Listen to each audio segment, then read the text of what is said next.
Good evening, everybody, and welcome to the Cato Institute. I'm George Selgin, the director of Cato's Center for Monetary and Financial Alternatives. It's a great pleasure for me this evening to introduce our speaker, James Grant. I've known Jim for quite a long time, actually. I believe we met Jim in 1982 at Harriman House at one of the Committee for Monetary... What's that? No, I don't go back that far. But Jim was already an old man, as I recall, but he doesn't seem to have aged since.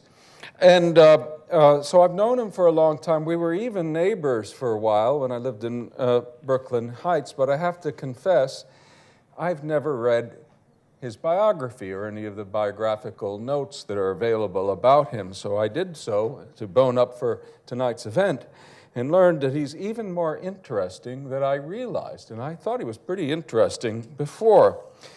For one thing, and here Jim has something in common with Alan Greenspan, he almost went into a career as a musician, not playing the sax or the clarinet as Greenspan did, but the French horn. And I couldn't help thinking when I read that what they would sound like playing together. He also he began his journalistic career at the Baltimore Sun, just like one of my great heroes, H.L. Mencken, with whom he shares the distinction of being one of the most superb American prose writers, if I may say so. But of course, we're particularly glad to, and I should say, Jim is perhaps best known as the publisher and main contributor to Grant's Interest Rate Observer. So one of his occupations is watching interest rates. I suppose he's had a pretty dull life these past couple days, since not really very much is going on in that part of the world. So he's been able to take a break and come talk to us about one of his books. Now, I haven't read all of Jim's books, but I've read quite a few. I'll just mention some of my favorites. Money of the Mind, A History of Finance in the United States is a marvelous book, and I highly recommend it. The Forgotten Depression, about the depression of the early 1920s, and if you didn't know about that, that's because you forgot it. And, of course, his latest, Walter Bagehot, The Life and Times of the Greatest Victorian. I was going to say some of my own impressions about the book, tell you how truly wonderful I think it is. Absolutely a delightful book, but I cannot top what I think is a tremendously astute blurb someone wrote about it, who said it was, quote, "It is the greatest book in the English language." That's quite something. In case you're wondering, the source for that is Grant's Interest Rate Observer. But I can assure you, the opinion is hardly unique to them. Ladies and gentlemen, please welcome Jim Grant.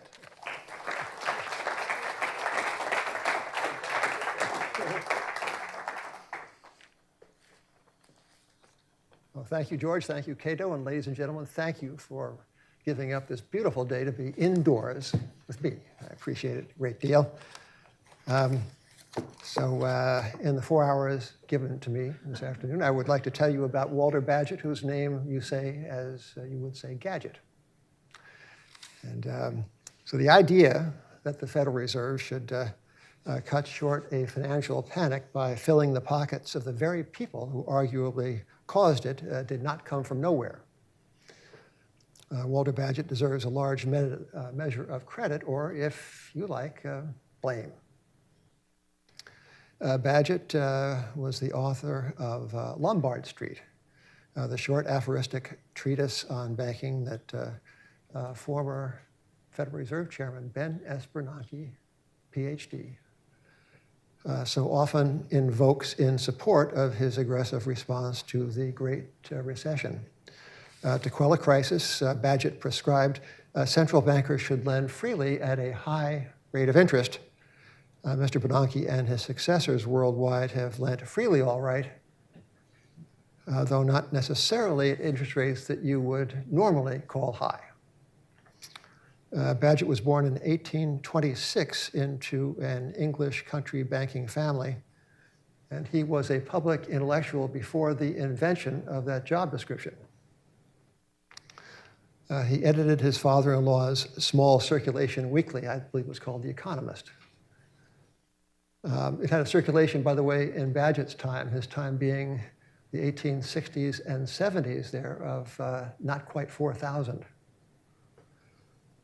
Bagehot wrote essays on Shakespeare, Adam Smith, John Milton, and a host of other literary and political and historical figures, and as well as the celebrated description of British politics entitled The English Constitution. You probably, anybody watch The Crown on Netflix?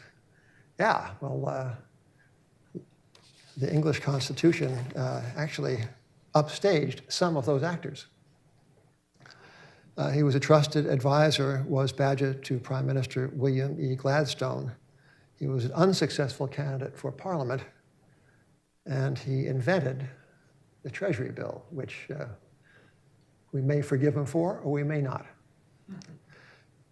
Unusual, this literary giant chose to expend some of his gifts on the perverse consequences of low interest rates, almost as if he were meaning to help us today.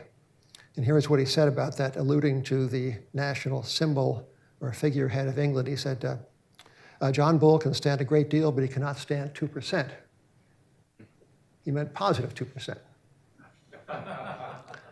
This with respect to the temptations ever fostered to incur speculative risks in exchange for the hope of superior, or at least living wage quality returns. An alumnus of University College London, Bagehot studied for the bar, abandoned that study, traveled to Paris to clear his head, and there filed a series of brilliant dispatches on the coup d'etat by Louis Napoleon in 1851. He came of professional age, did Bagehot, in the bounding British prosperity of the 1850s. He joined the family bank called Stuckey's, managed its Bristol branch, and wrote his lengthy, scintillating essays for sheer pleasure. It was the great day of the British amateur in cricket, in politics, and in central banking.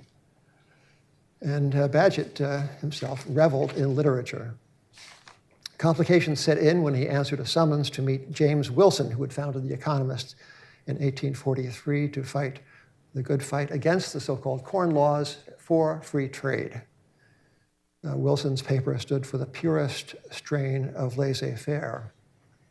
It opposed public health regulation on the principle that each should look after his own private health. The publisher was much taken with a literary banker and recruited him to write occasional articles, duly signed A Banker, for The Economist. Eliza, the eldest of Wilson's 6 daughters, was likewise struck by the tall, dark stranger to whom her sisters and she took to referring to as the young gentleman out of Miss Austen's novels. Bagehot and she were married in 1858, when 2 years later Wilson died in India, where he was serving as colonial finance secretary. Bagehot took over the editorship of the family newspaper and proceeded to make his journalistic mark. It was a rare week when he didn't write 5,000 or 6,000 words or so. That's the equivalent of 20 or 25 or so double-spaced typewritten pages. Although he didn't typewrite, he wrote longhand standing up at a desk. And this was besides editing the other copy, making sense of the statistics and trying to build the immovable circulation of less than 4,000. Maybe Bagehot was penalized in that respect by the reputation he gained as the editor of one of the only papers, financially oriented papers in London, that wouldn't take a bribe. Well, you couldn't accuse The Economist or its editor of sensationalism. The dense type was unrelieved by pictures or tabloid-grade headlines. An article on horse breeding, for example, ran out under the 2-word screamer, horse breeding. But the writing was gorgeous and the ideas were consequential. Bagehot found his special métier in money, banking, and interest rates. Now, gold and silver were money, said Bagehot, they and nothing else. Checks and banknotes were mere IOUs, promises to pay money. The notes we carry in our wallet are Federal Reserve notes. It's as if they were redeemable in something besides small metallic change made of base money, base metals. But no, they are money itself. They are the underlying. Bagehot insisted, to use the language of derivatives, that gold and silver were the underlying, and paper money were the derivatives, were the promises to pay. So it fell to the issuers of these paper liabilities to honor the obligation to convert them on demand to coin. But since gold paid no interest, banks only reluctantly stacked it in their vaults, and because lending was lucrative and growth was intoxicating, even a sober-sided banker could overissue his promises to pay the metal of which he personally held so little. A deposit insurance lay in the distant future. So how to resolve the tension inherent in these opposing incentives? Why, let the Bank of England bear the whole cost of maintaining the nation's gold reserve, Bagehot prescribed. And let that great institution acknowledge its public duty to intervene when, as seemed to happen every 10 years, the banks forgot themselves and became overextended. And when, in the inevitable ensuing panic, the depositors came running for gold, as was their right, let the old lady of Threadneedle Street be the one to supply it. Now, Bagehot spoke from interest. The Stuckey's Bank, of which he was at first an employee and at length a partner, an officer, was generating returns on equity for you financiers in the audience of 40%. 40% on equity compared to what is regarded today as an acceptable rate of return, call it 12 on the high side, 12% on what the stockholders invested. So few would object to Bagehot's insistence that somebody else bear the cost of being prudent. Few would object to that today, but many did object to it at the time. But here is Bagehot talking about what to do in a panic, what the central bank ought to do in a panic. He said, he called it a species of neuralgia, and according to the rules of science, you must not starve it. So we said that in wild periods of alarm, one failure makes many, and the best way to prevent the derivative failures is to arrest the primary failure which causes them.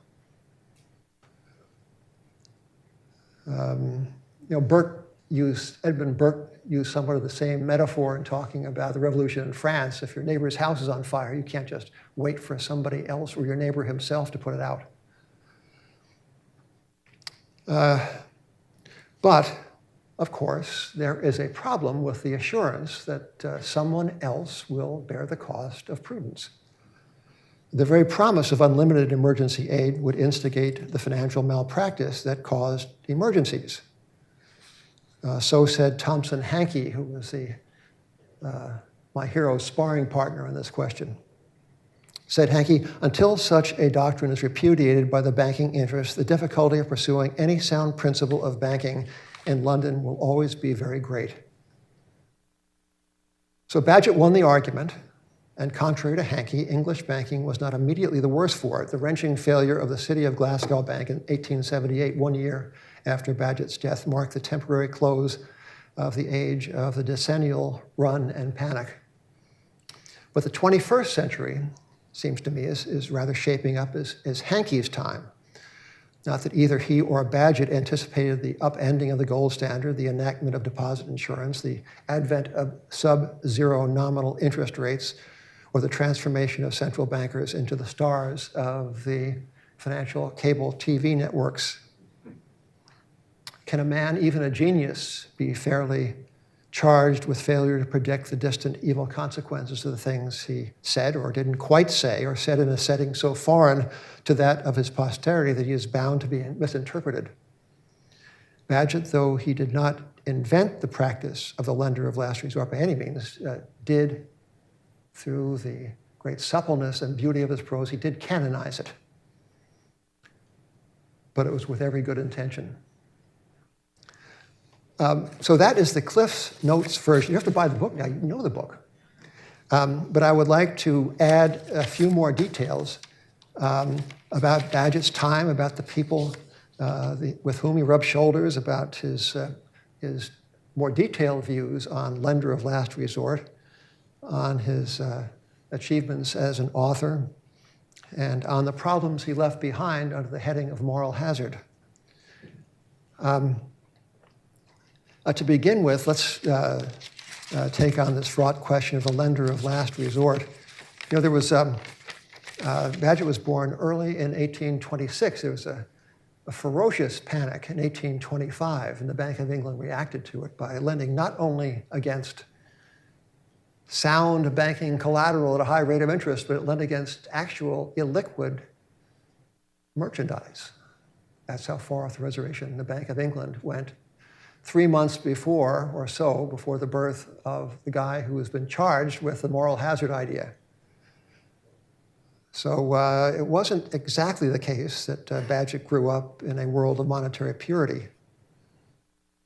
The world in which he did grow up was one of laissez-faire. You know, decades before the birth of Walter Bagehot, Edmund Burke wrote about monetary matters in central banking in Reflections on the Revolution in France. He was writing to castigate these primitives in France who were despoiling civilization. And he wrote a couple of pages that have gotten very little attention. I was recently reading some Burke, and I was so struck by them, I thought I would share one or two sentences with you to show you the world that Bagehot inherited. Now, the Bank of England did lend against very heterodox types of collateral in 1825, and it rather was off the reservation. But it insisted always that it wanted little to do with managing things. It was not in charge. One of the officers of the bank said that he was, quote, very desirous not to exert any power at all. Imagine that. They wanted no power. They wanted rather monetary matters to be regulated through the markets either demanding paper for coin or vice versa. They wanted to be directed through the flow of specie in and out of the country and by the nature of the credit cycle, but not to command. And here is Edmund Burke, decades before Bagehot's birth, reminding the French what it was that gave English money its value. He said, at present, he said, directing this to the French, at present the state of your treasury sinks every day more and more in cash and swells more and more in fictitious representation. Fictitious. When so little within or without is now found but paper, the representative not of opulence but of want, the creature not of credit but of power, they imagine that our flourishing state in England is owing to that bank paper and not to the bank paper to the flourishing condition of our commerce, to the solidity of our credit, and to the total exclusion of all idea of power from any part of the transaction. They forget that in England, not 1 shilling of paper money of any description is received but of choice, that the whole has had its origin in cash actually deposited, cash meaning gold and silver, and that it is convertible at pleasure in an instant and without the smallest loss into cash again. Our paper is of value in commerce because in law it is of none. Isn't that lovely? That's Edmund Burke, writing in about what was he wrote this, 1792 or thereabouts? A generation before the birth of Walter Bagehot. 5 years before there was So Bagehot comes into this world, and he is the, as I mentioned, the partner in a bank that's a flourishing condition. Seemingly panic-proof was Stuckey's, the family bank. It sailed through all the difficulties of the age, an occasional defalcation, and one or two problems at a branch, but in the main, it went from strength to strength, earning extraordinary returns on a stockholder's investment.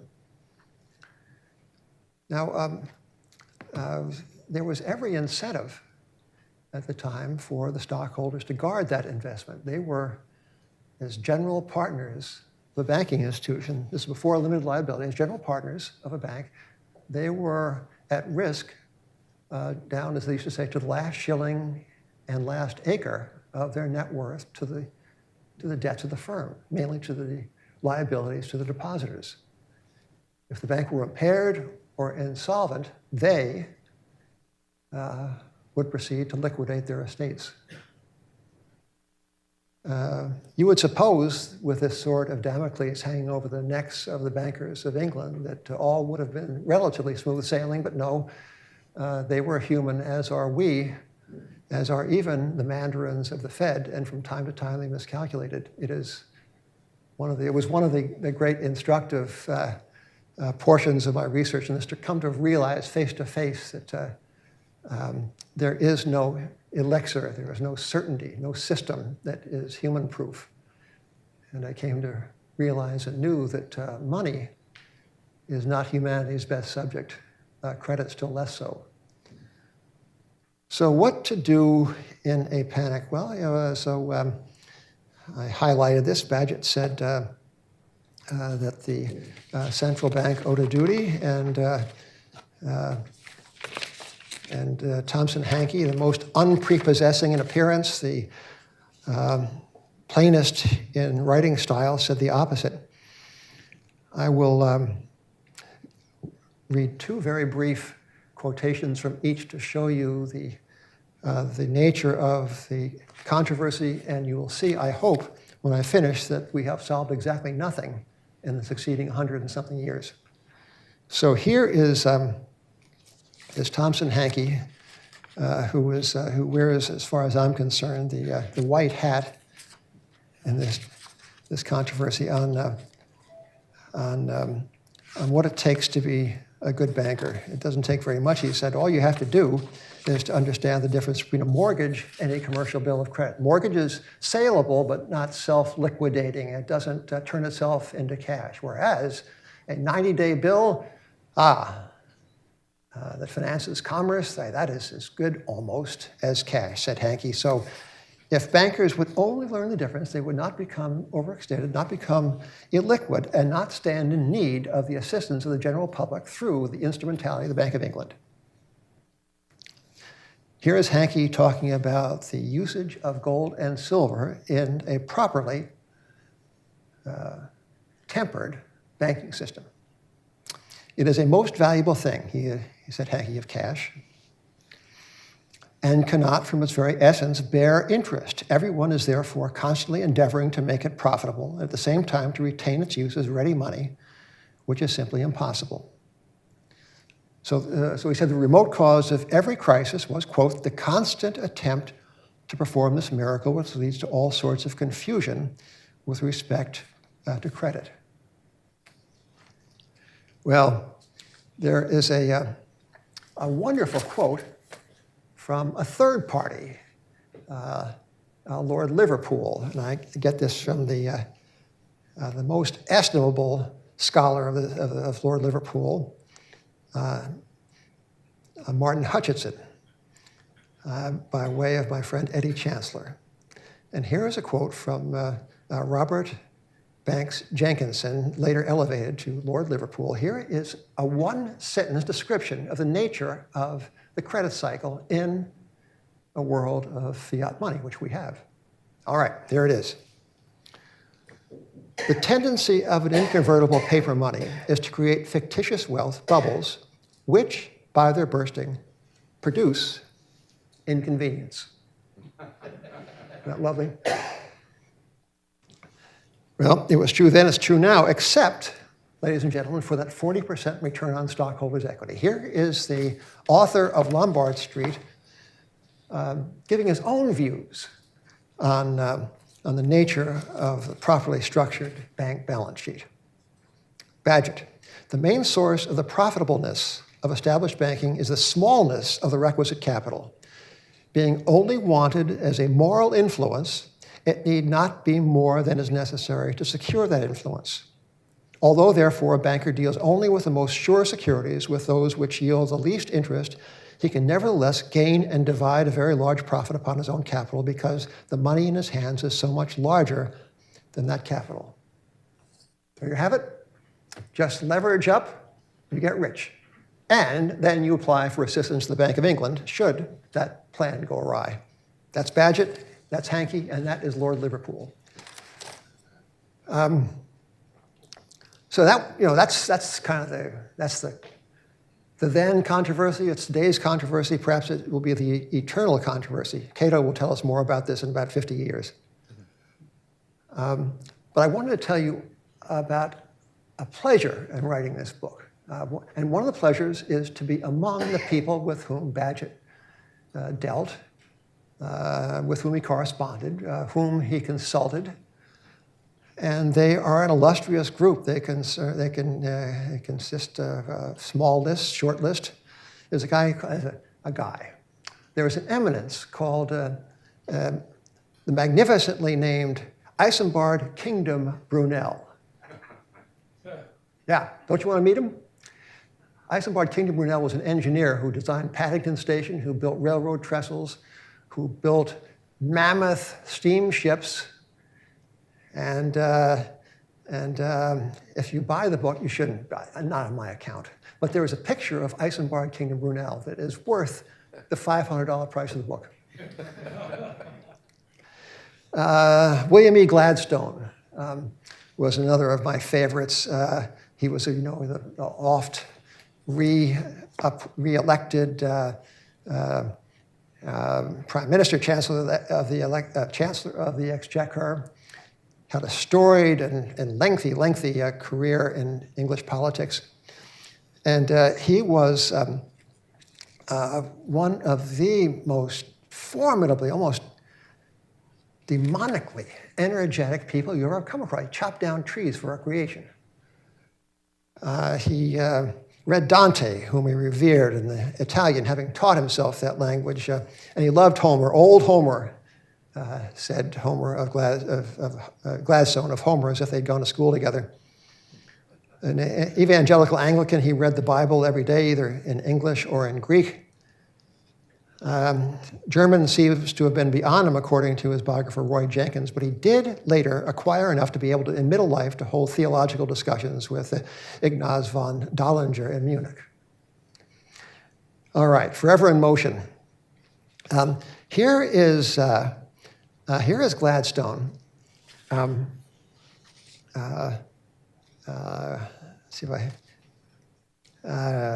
So he was the financial. He was the some official in the Ionian Islands, and Gladstone got up to give a speech to the natives, and he was very proud of his mastery of Greek, but he gave this talk, and it was perfectly orated in Greek, but incomprehensible to his Italian-speaking audience.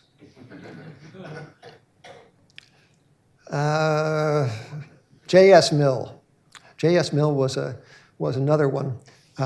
He was, of course, as you know, the philosopher, a great economist, and a great feminist. And Mill regarded his only significant contribution to English parliamentary life that occurred during the drafting of the Reform Act of 1867. And he said that, quote, I performed in the capacity of an MP, substituting the word person for man in the Disraeli suffrage bill. This is the nascent 1867 Reform Act. So this is Grant writing now. Hoots of male derision met the suggestion that women, of all creatures, should be given the vote. And here is Mill addressing Parliament. It is thought, perhaps, that those who are principally charged with the moral education of the future generations of men cannot be fit to form an opinion about the moral and educational interests of a people, and that those whose chief daily business is the judicious laying out of money so as to produce the greatest results with the smallest means cannot possibly give any lessons to the right honorable gentleman who contrive to produce such singularly small results with such vast means. So John Stuart Mill. And then finally there's, or semi-finally, I mean, never finally, one of the other delightful characters was a man named John Lubbock, who was a banker. He's a contemporary of Bagehot's, a very prosperous private banker in London. He was a naturalist, a mathematician, a parliamentarian, a great friend of some of the leading scientists of the day. And Lubbock was the author of a bill to create the first secular holiday in British history. They'd all been Christian holidays until that point. But he succeeded at Lubbock, and the grateful workers called that bank holiday St. Lubbock's Day. And they still have it. I want to read you a couple of passages to substantiate my claim that Bagehot was a wonderful writer. And this is much less contentious than the question of what a central bank ought to do in a time of crisis. Bagehot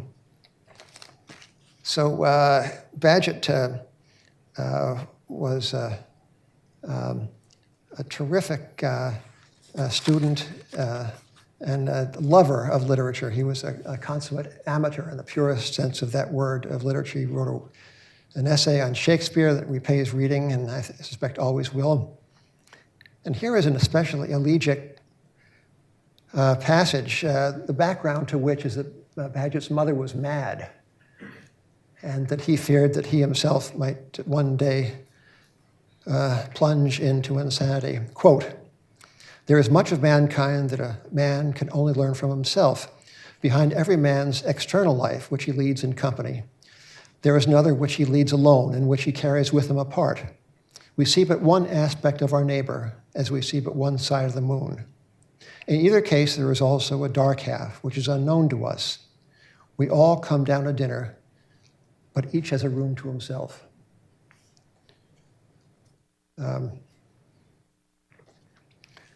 So that's Bagehot as an author. His stuff was consistently wonderful, as much as he wrote. And I regret to inform you, writers in the audience, that yeah, it's true, he was a first draft writer, which is almost unforgivable, but he was. What else may I tell you about my hero? I wanted to tell you about I guess I should tell you about the consequences of his ideas, his financial ideas. Bagehot was so sure of himself on this question of lending freely at low rates of interest while accepting only the best collateral of just solvent institutions. He thought for sure that was the way forward and that there was nothing that could go wrong with that. But we have perhaps learned in our own time that there are unintended consequences for many seemingly airtight schemes of financial betterment from the government. And certainly in Bagehot's time, what seemed to work may no longer work just the way Bagehot intended.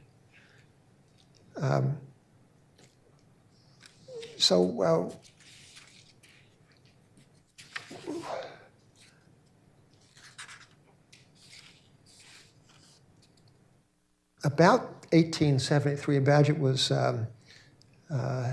in the full height of his career and the full flower of his prestige with the publication of Lombard Street. The Bank of England governor at the time tried to summarize what he took away from Lombard Street. And here is his summary, which is a very good summary. It said, William Litterdale, quote, "The practice of taking enormous sums on deposit at call or short notice, on which interest has to be paid, in which there is almost a necessity to employ if serious losses are to be avoided.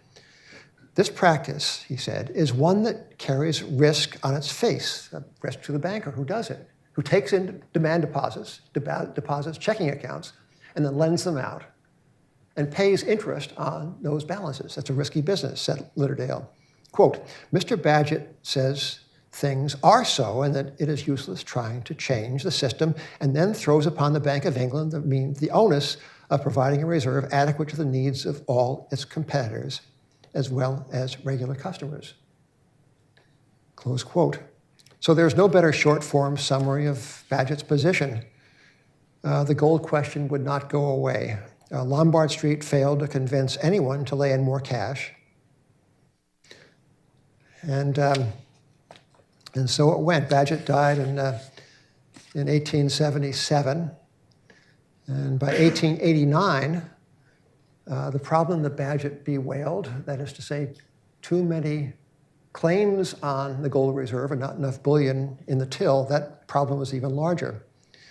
So far from adding to their rainy day cash positions in proportion to the growth of the liabilities, the leading banks made do with less. Somebody at the time, even a little earlier, said that the gold standard in London resembled to him the quality of teak veneer. So there's like this bit of teak in the chair. The rest of it is maple. Similarly with gold, there was this patina of gold in the system, but not enough actually to honor the pledges of the bankers. 1906, Bagehot's long gone, but George Goshen, who was, I gather by then, the chancellor, makes the customary after-dinner speech at the annual event in the bankers' event in the City of London. All right, so everyone's had a drink. After dinner, they push back their chairs, and here is what Viscount Goshen says to his fellow financiers in London. He says, someone must hold the reserve, though it bears no interest, and a larger reserve too, he said, than the worryingly inadequate one on hand. Should that someone be you, the banks, the Bank of England, or the government? So, the Financial News, another financial paper in England, reported the results of this question put to the bankers by Viscount Goshen. Quote, it was significant that there was dead silence in an audience largely composed of bankers when he spoke of the possible duty of the joint stock banks in this connection, of taking in more gold at the cost of the return on the stockholders' investment. The bankers were dead quiet with that suggestion. There was loud applause, the account goes on, when he suggested the Bank of England as an alternative sufferer, and vehement cheers when the government was mentioned as a last resort. The more things change, ladies and gentlemen, the more they remain the same. It would take another century, another system of monetary organization by the government. Many governments, along with their reluctant taxpayers, did finally bear the cost. And as a postscript, I must tell you about Stuckey's Banking Company. It went on earning these munificent returns, these opulent returns on its stockholders' equity in the decades after Bagehot's death, thereby supporting in grand style the 6 Wilson sisters. It was Stuckey's in 1909 to something called Pars Bank, which is, again, used a financial term, it's kind of a roll-up of regional banks in England. At the time, Stuckey's own notes, its own bank notes, were the largest issuance outside that of the Bank of England. So Stuckey's was eminently prestigious as well as profitable to the end. Pars was at length absorbed by National Westminster Bank. And wouldn't you know it, that in the year 2000, NatWest was absorbed by the Royal Bank of Scotland, whose shocking, unforgivable failure in the Great Recession cost the British taxpayers 45.5 billion quid. Vincent Stuckey, the progenitor of the Stuckey's Bank, said that bankers are mortal, but banks are eternal. Well, in conclusion, ladies and gentlemen, I think that George Selwyn might have a few thoughts on that. So thank you for listening.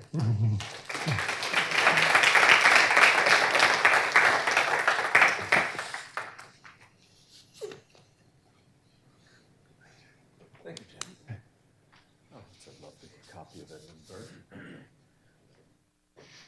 Right. So Jim and I are going to have a little discussion, if it's all right with you, and then we'll open it up for the audience as well. Try to give you plenty of time to ask questions. But I've got a lot of questions I want to ask Jim, and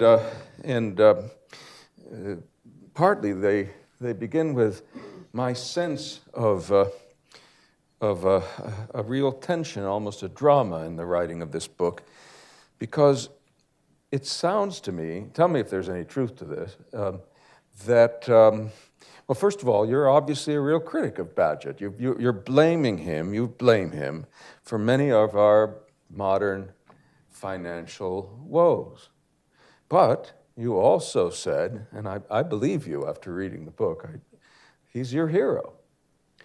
So tell us more about this love-hate relationship, starting with which of those things made you want to write the book in the first place? Did you love him then, or did you hate him then, or did you not really know what you thought of him then?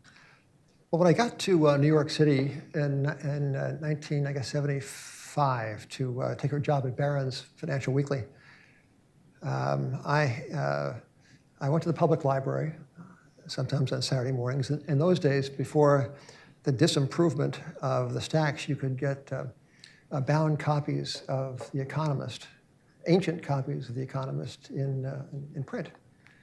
And I would take these big, dusty volumes, and when no one was watching, of course, when you get an old book, what do? You breathe it in, right? At least I do. I loved it. I love this. And I would read Bagehot. I could tell his style because it was unmistakable. And I would read his unsigned pieces in The Economist and envy him for his the fluidity and the clarity of his style and the grace of his style. So he was my mentor, to be sure, not living, but he was my mentor as an up-and-coming financial journalist. So I loved his stuff. I didn't have any opinion on him as an individual. And when you take as I guess I said, when you take a biographical subject into your house, it's like taking a boarder into your house. You get to be on very familiar terms. The subject never leaves home for the weekend. He's always around. He's always on your mind. And Bagehot was not an especially companionable biographical subject. I've had some that whose death I truly mourned. I actually wept when Adams passed away, although it was like more than 200 years ago. You think I'd have some perspective on that.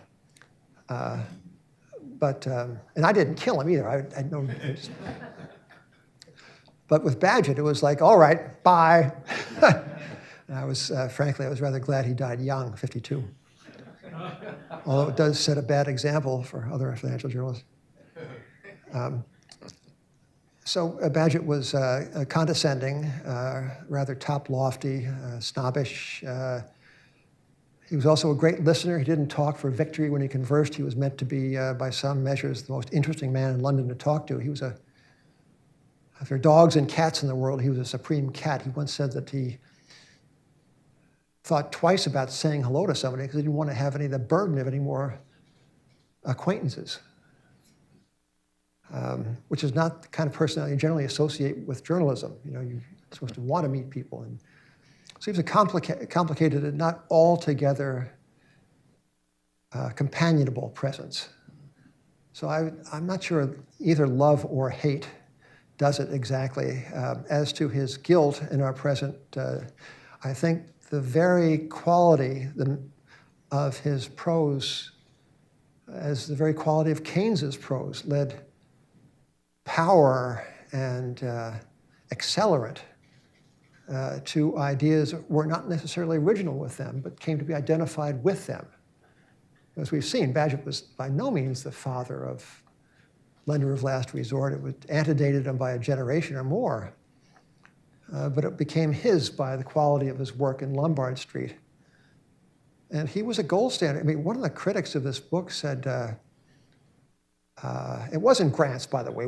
Our criticism of this book was fair and equitable. But one of the other critics said, Bagehot did not believe in the gold standard. What? He lived it. He believed that only gold and silver were money, and everything else was a credit instrument.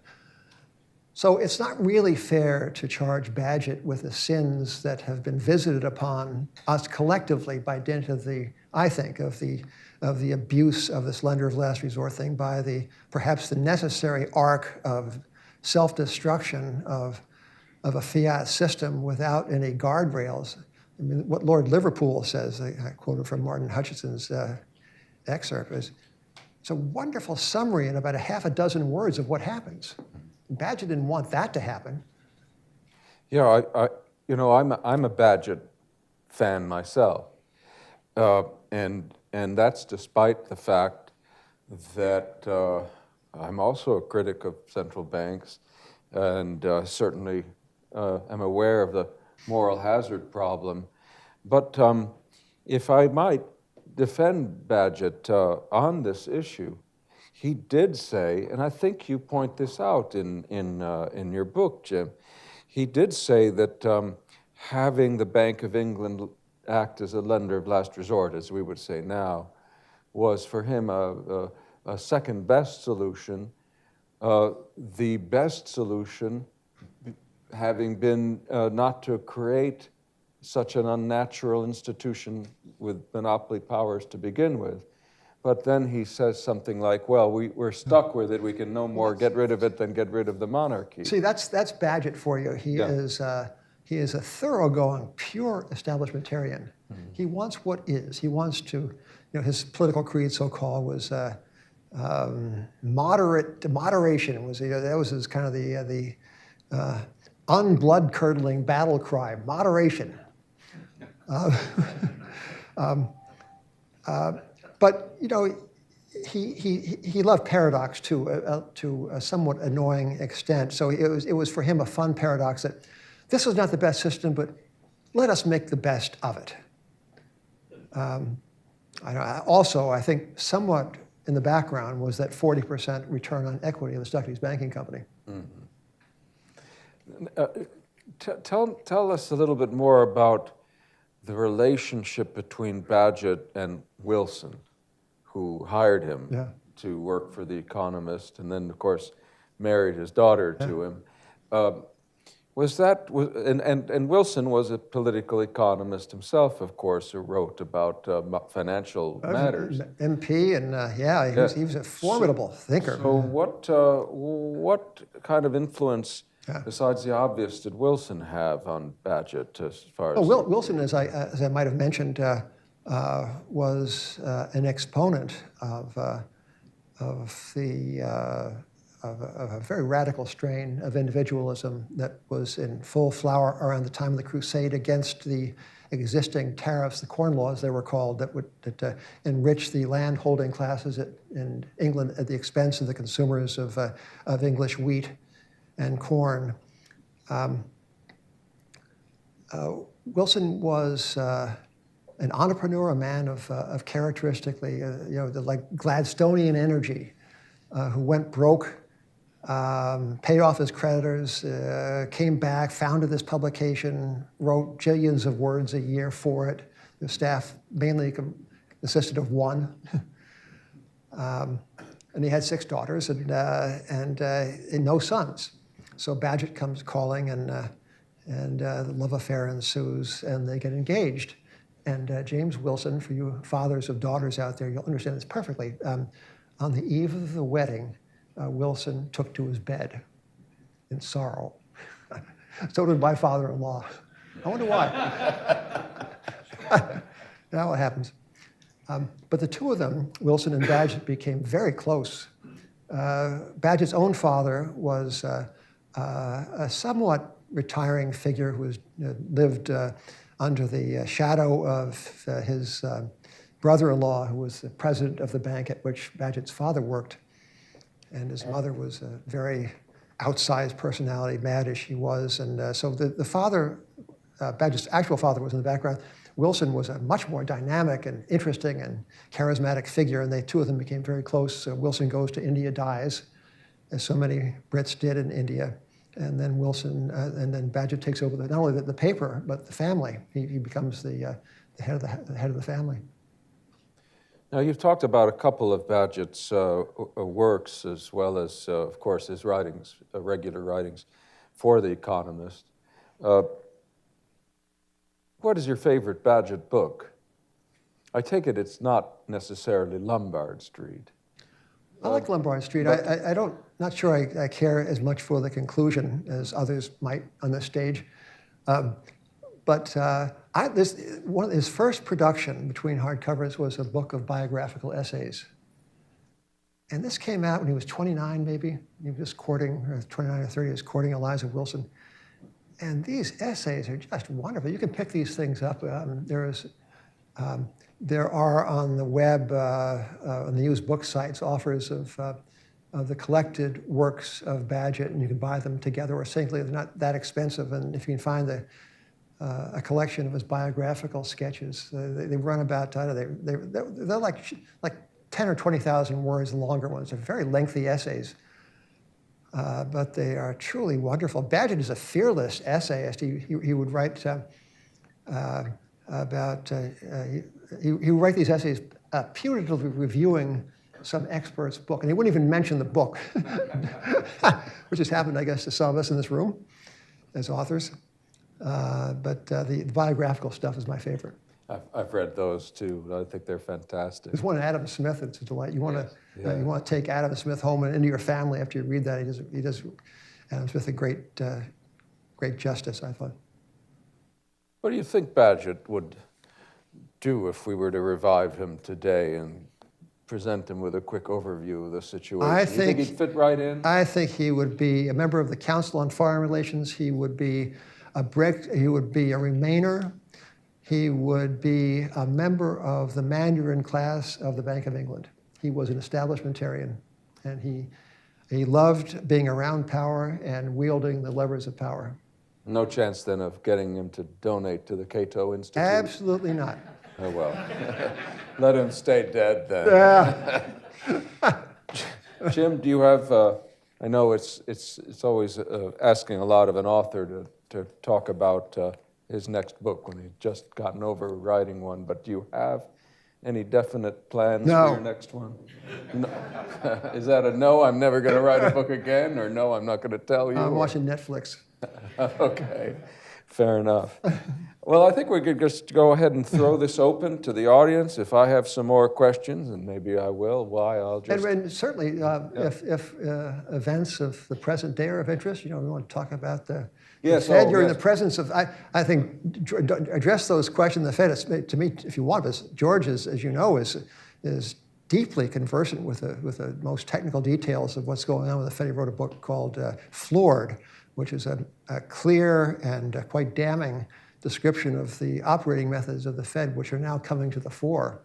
So contemporary topics are welcome as well as historical ones. Well, thank you, Jim. That was almost as nice as your praise for your own book. You got to keep things in perspective, George. Okay, let's open it up. Gosh, got a question all the way in the back. Wait for the microphone, and do please ask a question. No speeches, if you don't mind. That's our leave job. that to us, yeah, right. That's fine. Correct me if I'm wrong, but I believe there is one bank in the United States whose partners would give up their last shilling and their last acre of land if the bank failed, known as Brown Brothers Harriman.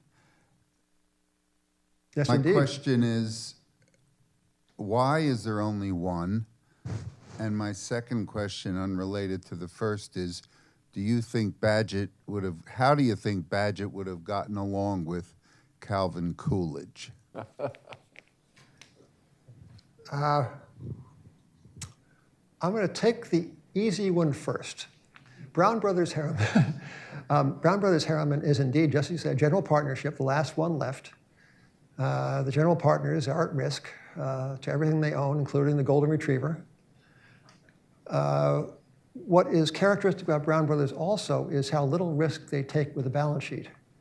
They are mostly in the transactions facilitating business and in the wealth management business. Their own balance sheet is managed as you might expect it would be with minimal risk. So that it's not as if they take credit positions against their own names. They really don't.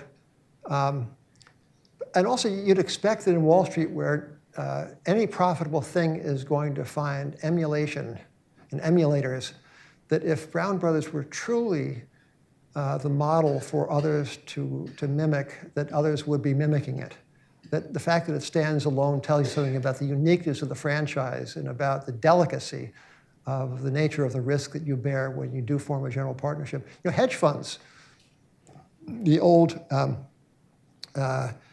Alfred Winslow Jones model hedge fund, I'm sure you've the 1% management fee and 20% of the upside, the model that came into prominence in the 1960s. That was a general partnership. If you're a GP of a hedge fund, you are personally at risk if you're not an LLC. So Brown Brothers plus hedge funds, but Wall Street got away. I think the last firm of consequence to limit its liability was Goldman Sachs, and I bet it's really glad it did. Really glad. And Coolidge and Bagehot. Oh yes, Coolidge. I don't know. I don't see them at dinner together.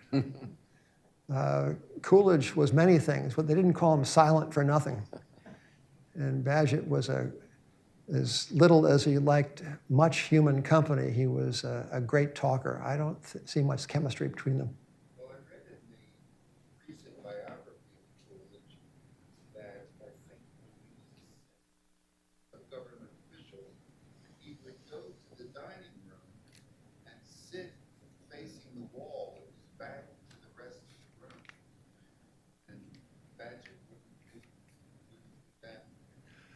I don't think so. Bagehot did say to his sisters-in-law that he attended dinner parties only with the greatest reluctance. He called his inevitable two female dinner partners towers of crinoline. And he bewailed their conversational deficits, and it was most ungallant of him to say that, but you had to drag him to a dinner party. So, okay, I'll meet you halfway, sir. Coolidge and Bagehot together at dinner, each facing the opposite direction. Remind me to tell you a story about Sir Richard Francis Burton and boring conversations that I cannot repeat publicly. Yes.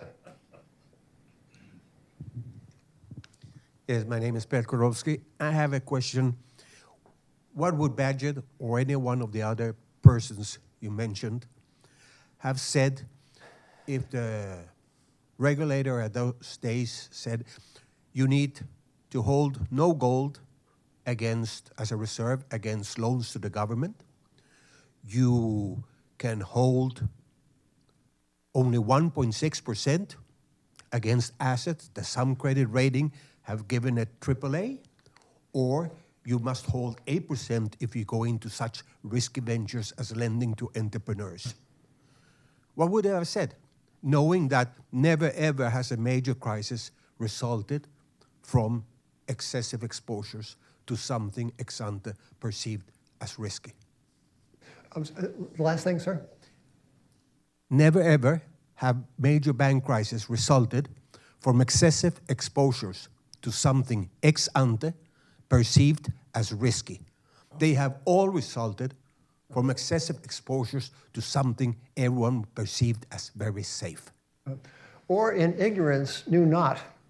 The Over-End Gurney crisis of 1866 was a case in point. Over-End Gurney, as you no doubt know, was kind of the Morgan Guarantee Trust Company in the days of the Morgan Guarantee Trust Companies, not so grand, but singular prestige on Wall Street. It was thought to be, I don't know, it was like Brown Brothers plus, anyway, it was beyond suspicion, and except that by 1861, a kind of a rot had begun to set in on Over-End Gurney, and by 1864, it was plainly insolvent because they had gotten away from bill broking, lending against self-liquidating commercial bills, at very low rates of interest with negligible. Anyway, they got away from that to lending against illiquid, long-dated projects. They were broke.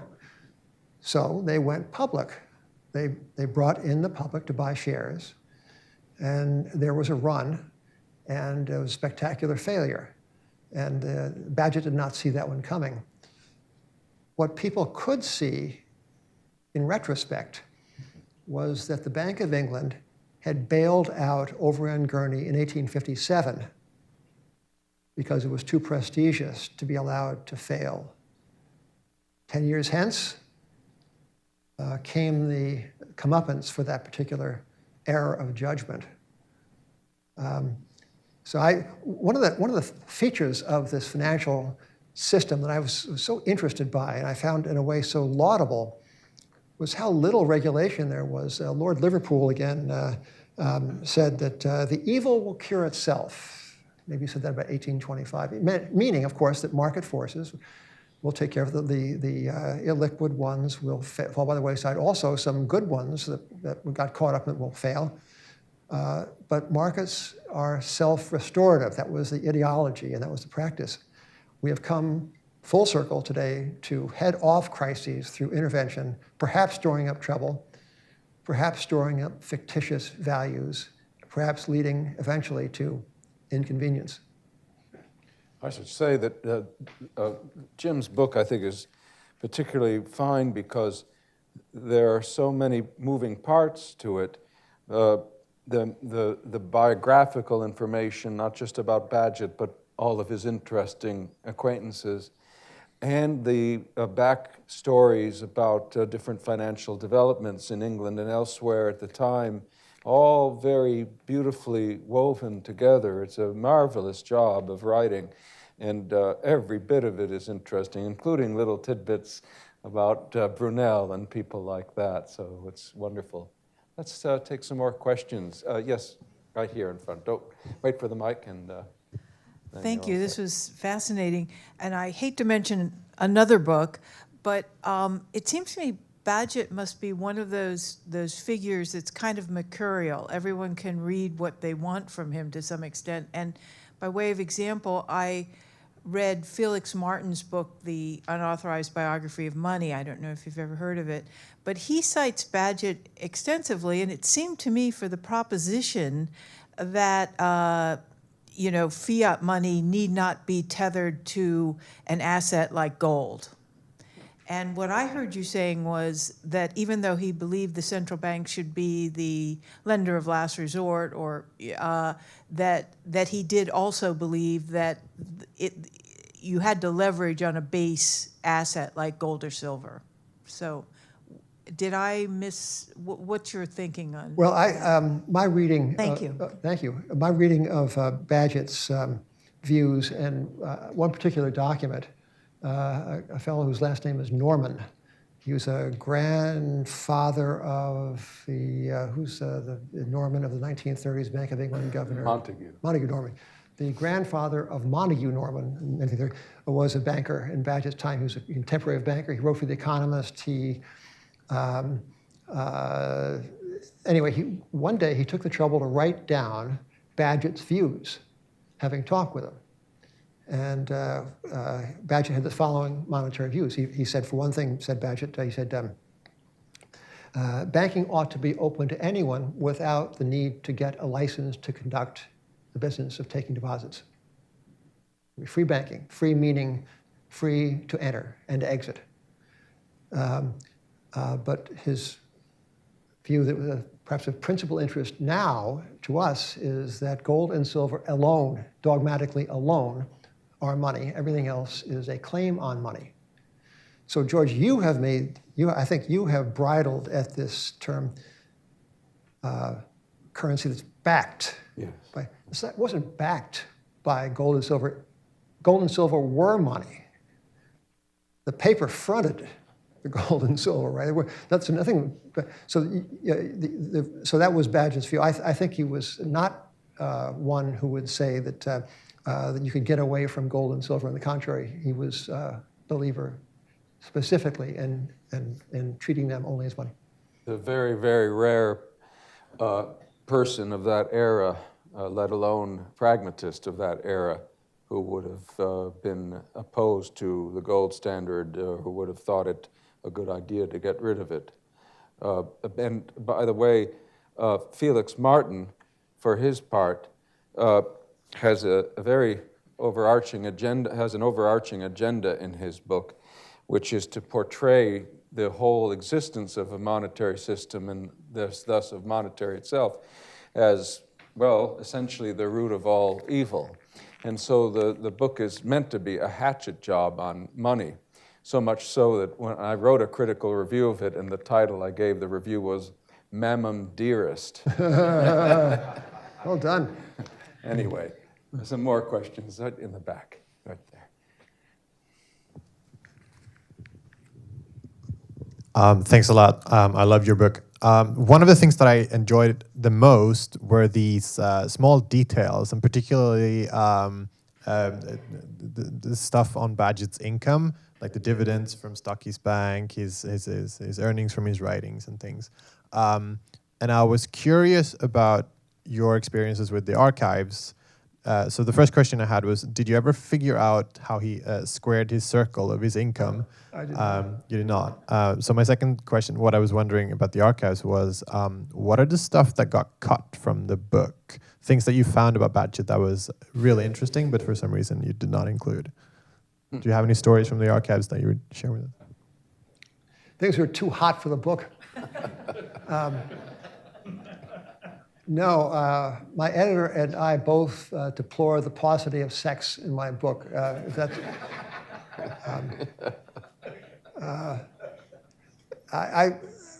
For example, one of the things I could not get, and maybe it's because I'm in this country and not in that country and didn't have access to the proper government files, is I couldn't get his final net worth. I don't know what his estate was appraised for. We did find some other estates. I couldn't get his.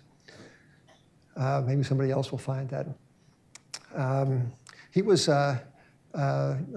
my interlocutor asked about squaring the circle. This refers to a note in Eliza's diary, a very, very dull document, but one which at one point says that they spent so-and-so, and we know that Bagehot earned so-and-so minus something. So how do we get, so we don't know. Maybe the in-laws helped, which has happened before in the annals of marriage. I don't know. Now, everything that we thought would amuse, instruct, or titillate's right in there. Now, he had children. Did he have No. children? He didn't have Nope. children. So you didn't. That even- accounts for his output. I see. Yes. So there's not even implicit sex in the book. No. Now that you mention it, George, no.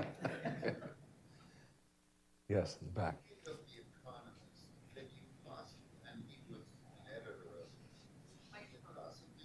Microphone first. Sorry. Can you possibly help me with a very irritating problem that I have with The Economist? Your subscription has lapsed? No, actually, I buy it for a Christmas present every year for my son, and periodically he comes home with a stack. Who are these people who are hiding behind the names of Bagehot and other notable people? Oh, I guess that The Economist continues to honor the tradition of unsigned journalism, which was very much the custom in the time of Bagehot and indeed much later. Of course, it was such a small world that people actually came to know very quickly who was writing what, I think.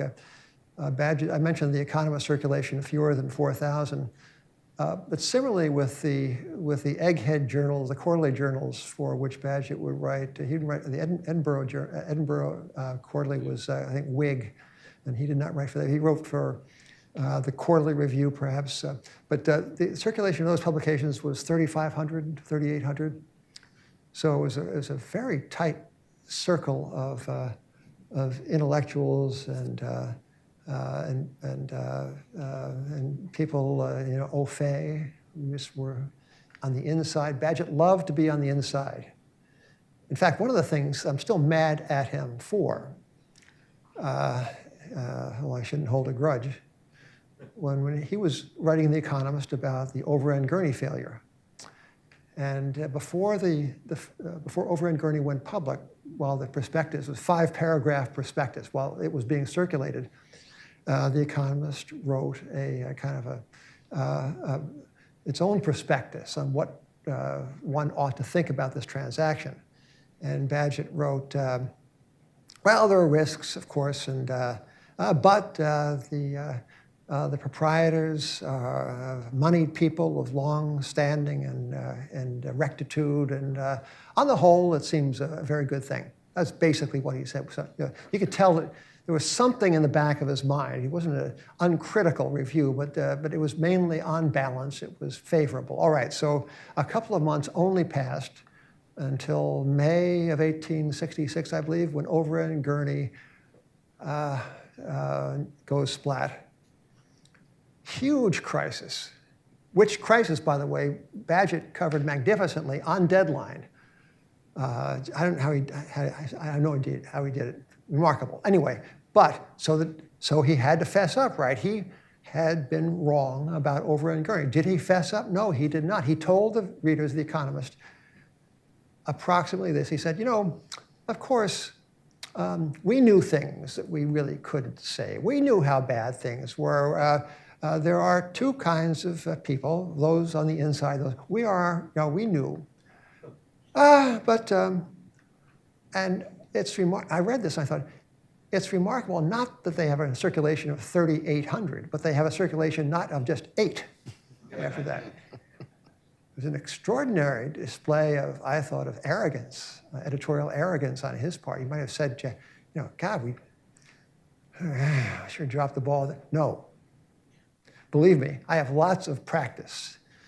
I've been doing this for the better part of 50 years. A lot of practice in owning up to error. And you better do it early and unreservedly, or your readers will not forgive. The reader will forgive you, but not if you pretend you didn't make a mistake. Well, I'm waiting for Trump. So, The anonymous badge. did Jim, on this, did The Economist suffer a loss of circulation as a result of that episode? The data aren't there to. The Economist office were destroyed in the Blitz, and the records surviving are very sparse. That's too bad. That's too bad. Let's take another question in the back there, and then I'll come back to the front. All the way back. Did you have a question too? Well, I kind of grabbed her on the sides. Okay. All right. So thanks a lot for the Cato Institute and for this book. So my question is related to the history of central banks. And my question for you is that, so would you say that the Bank of England operated as a central bank before yielding the lender of last resort function? Or would you say that Bagehot, in encouraging the central bank to do so, participated in the creation of central banks as we know them today? Yes, well, as you know, the Bank of England was a profit-making commercial operation, first and foremost, and Thomson Hankey, for one, insisted that it was little different from Stuckey's. It was in the business to make a return for its stockholders. It was not in the business to bear the risk of the rest of the banking system, its competitors. The trouble, I think, with the Bank of England's, as it were, its personality before Bagehot is people didn't exactly know what it would do. Sometimes it seemed to act as a central bank in a time of crisis. Other times it seemed to hang back. And what Bagehot wanted, and I think this is wholly defensible, is clarity of purpose. Declare yourself. Central bank, lender of last resort, or otherwise. And maybe that's one of the contributions that he made was he applauded, after the Over-End Gurney business, the governor of the Bank of England at the time came out and said that we acquitted ourselves honorably, as did the entire community, said he, praising the other banks. He did this governor explicitly acknowledge a duty to maintain liquidity within the banking system for the system as a whole. And Bagehot applauded that. So Bagehot was certainly instrumental in institutionalizing that idea. And of course, the downside to that is the more people you institutionalize it, the greater the moral hazard becomes because everybody knows it's coming. You know, once at an open meeting, one of the big shots of the Federal Reserve System got up and gave a speech and questions. And I said, sir, listening to you, I wonder if it has occurred to you, as it has to us at Grant's Interest Rate Observer, that the Fed's true dual mandate is that of arsonist and fireman. And he said, no, that had not occurred to him. We have a question up here, and then I'll come back. Yeah, do you have any comments on Bagehot's writings about the English Constitution? You know, I was properly taken to task in some of the reviews for dealing too little with the English Constitution as a book, and I think that's a fair criticism. I read it, and I certainly agree that that the Crown is the ceremonial or the theatrical branch, and that the Parliament is the working. But I confess a certain amount of uninterest and ignorance about the nature of the English Constitution. But with the advent of the drama about Brexit, I certainly, I'm going to do a better job of faking it. And we have two questions.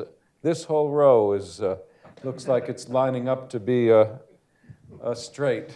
Go ahead. Did Bagehot have anything to say about Oh, finance sorry. in the United States? We've got a we've had a miscommunication. Have anything here. to say about finance in the United States? He regarded the finance in America as basically barbarous. But he did say that the system of concentrating the gold reserve, not in one individual institution like the Bank of England, but rather to charge the responsibility with every single operating bank. That was the way forward. That was the way to do it.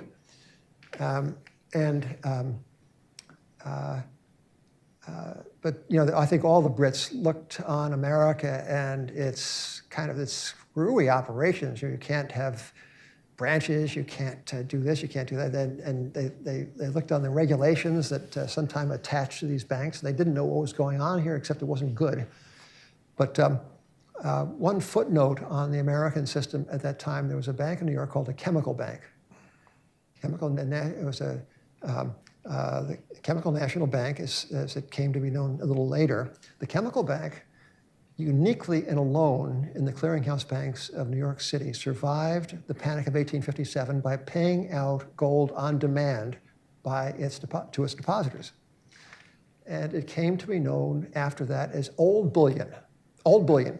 And it traded on that name into the 1920s. There was advertisements in everybody's magazine and Ladies' Home, Old Bullion. And I take the, and so time flew as time does fly, and we come into the 80s. And wouldn't you know it, Chemical Bank is just as busted as the rest of them in the real estate crisis of the 80s, and its subordinated debt was trading at like 20%, and finally it gets absorbed, or rather it absorbs Morgan, and to create the Colossus today of JP Morgan Chase. But I've been fascinated by following the institutional evolution of Old Bullion over the years, and to see the socialization of the franchise of safety, or the nationalization of it.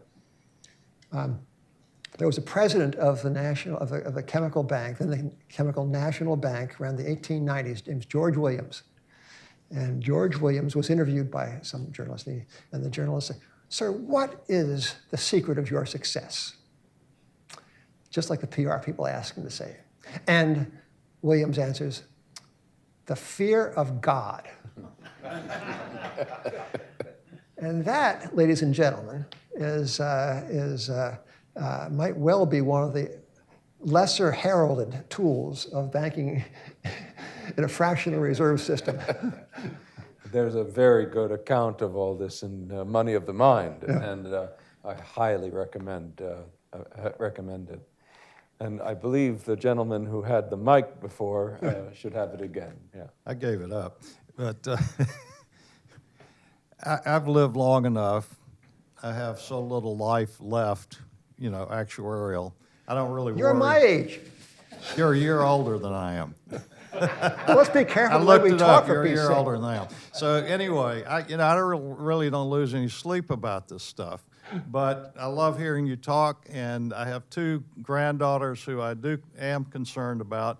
Is there any way in hell we can sort out fiscal policy in this country? The Fed chairman today dodged the question. He said that's not our mandate.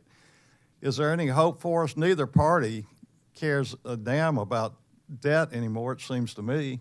So here we are at Cato. This is Can something we that, do something? Yeah, this is something that George can contribute to too, because he knows the innards of the clearing system and the banking system better than I do. But here's something I saw on Tuesday that, as you may have read or perhaps witnessed, the interest rate charged for lending against the collateral of high-grade securities, that rate went from 2-ish to 10-ish. Great stringency. Why? Well, the short of it, we'll know more in about 5 or 10 years, the real story. But for the time being, it seems as if there were a plethora of treasuries available for sale and rather a shortage of cash with which to buy them. And because of the post-crisis regulations, the dealer community is has less capacity to take on supply temporarily than it did before 2008. All right. So I'm thinking that here's a demonstration that the problem is the rate of interest. If treasuries were priced at an interest rate that appealed to ordinary cash savers, there'd be no surplus of securities. There would rather be a supply that was met by demand, right? It seems to me that the evidence of what a surplus means is that they're priced wrong. Why are they priced wrong? Because the central banks of the world, perhaps most of all the ECB, the European Central Bank, are manhandling the most sensitive price in capitalism, the rate of interest. So when will the deficit matter? When will the fiscal mess matter? Well, when it matters when people are personally incommoded in the pocketbook. And maybe that day is coming. But I think maybe it came a little bit on Tuesday, possibly. Well, yes, we're going to be seeing some more QE probably as a result too, because the Fed is viewing this simply as a shortage of reserves. And that's their way, of course, of addressing that. But it's an interesting time to be an interest rate observer, isn't it? Yeah, you can hardly see them with the naked eye. Do we have time for one more, or are we, no? Are we done? Ladies and gentlemen, we're done up here, but we're not all done with the event because we have a reception. And so if you didn't get a chance to ask a question now, you may buttonhole Jim or me at that time, unless you're too busy imbibing something. So thank you all very much. See you out in the lobby. Thank you.